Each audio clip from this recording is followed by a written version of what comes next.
దినములన్నిటా కూడా ఆయన ఏం చేశాడంటండి? ఎత్తుకొని మోసుకొనుచు. అంటే ఇక్కడ ఒక విషయాన్ని మీరు బాగా జ్ఞాపకం చేసుకోవాలి. ఏమిటి అంటే పూర్వ దినాలు అంటే నిన్న మొన్న అవతలి మొన్న. అంటే ఆ దినాలు ఏ విధంగా అయితే నిన్ను ఎత్తుకున్నాడో, ఆ దినాలు ఏ విధంగా అయితే తన కృప చూపించున్నాడో, ఆ దినాలు ఏ విధంగా అయితే తన ప్రేమను చూపించాడో, ఆ దినాల్లో ఏ విధంగా అయితే నీతో ఉన్నాడో, ఎప్పుడు రానున్న దినాల్లో కూడా అదే విధముగా నీతో ఉండబోతున్నాడు. అయితే ఒకటి జ్ఞాపకం చేసుకోవాలి, మొన్నటి దినాల్లో ఉన్న భక్తి నిన్నుందా? నిన్న ఉన్న భక్తి ఈ రోజు ఉందా? ఈ రోజు ఉన్న భక్తి రేపు ఉండబోతుందా? ఈరోజు ఈ సత్యాన్ని మనం ఏం చేసుకోవాలంటే జ్ఞాపకం చేసుకోవాలి. ఎందుకంటే దేవుడు ఇక్కడ ఏం చెప్తున్నాడు అంటే తన యొక్క గొప్ప ప్రత్యక్షతను ఏం చేస్తాడంటే మనకు తెలియజేస్తున్నాడు. అంటే నేను ఎవరిని అంటే మీ పట్ల కొన్ని ప్రణాళికలను, ఉద్దేశాలని, ఆలోచనలు కలిగి ఉన్నా. చదువు మాట చెప్తా.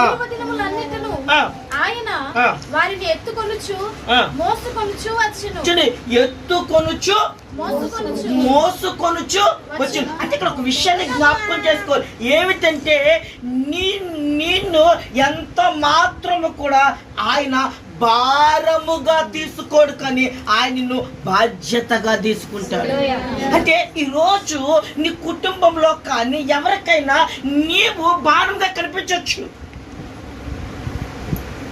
అయితే ఒకవేళ నీ అవసరత ఉన్నప్పుడు నీవు చాలా గొప్ప వ్యక్తిగా కనిపించవచ్చు. నీ అవసరత లేకపోతే వాళ్ళు నిన్ను ఒక భారముగా ఎంచుకోవచ్చు. కానీ ఇక్కడ దేవుడు అని చెప్తుందంటే నీవు నాకు భారము కాదు, కానీ నీవు నాకు ఒక బాధ్యత.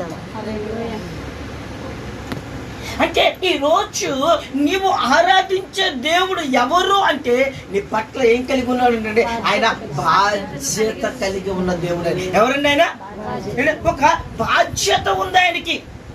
అంటే ఒక పిల్లల పట్ల తల్లిదండ్రులకు ఏ బాధ్యత చూడండి. ఇప్పుడు సపోజ్ మన పిల్లలు ఉన్నారు, 6 నెలల్లో ఎత్తుకుంటాం, సంవత్సరంలో ఎత్తుకుంటాం, 2 సంవత్సరాలు వచ్చేసరికి, 3 సంవత్సరాలు వచ్చేసరికి, 4 సంవత్సరాలు, 5 సంవత్సరాలు వచ్చేసరికి చూసిన వాళ్ళు కూడా మనం చూసి ఏం చేస్తారండి? నవ్వుతాయి. ఎందుకంటే దానికి ఒక స్టేజ్ అనేది ఉంది. కానీ ఇక్కడ వాక్యం ఏం చెప్తుందంటే ముద్దిమి వచ్చే వరకు కూడా నేను ఎత్తుకొని దాడే దేవుడు. ఎవరు అయితే ఇక్కడ నువ్వు దేవుడు సన్నిధికి వస్తున్నావో ఆయన నీ గురించి ఏం చేస్తున్నాడ? ఆలోచిస్తున్నాడు. ఆయన నీ పట్ల కొన్ని ఉద్దేశాలు కలిగి ఉన్నాడు. ఆయన నీ పట్ల కొన్ని ఏం కలిగి ఉన్నాడు? ప్రణాళికలు కలిగి ఉన్నాడు. అందుకని నీ పట్ల నాకేవైతే ఆలోచన కలిగి ఉన్నానో అవన్నడూ కూడా ఏంటంటే మార్పు లేనిది.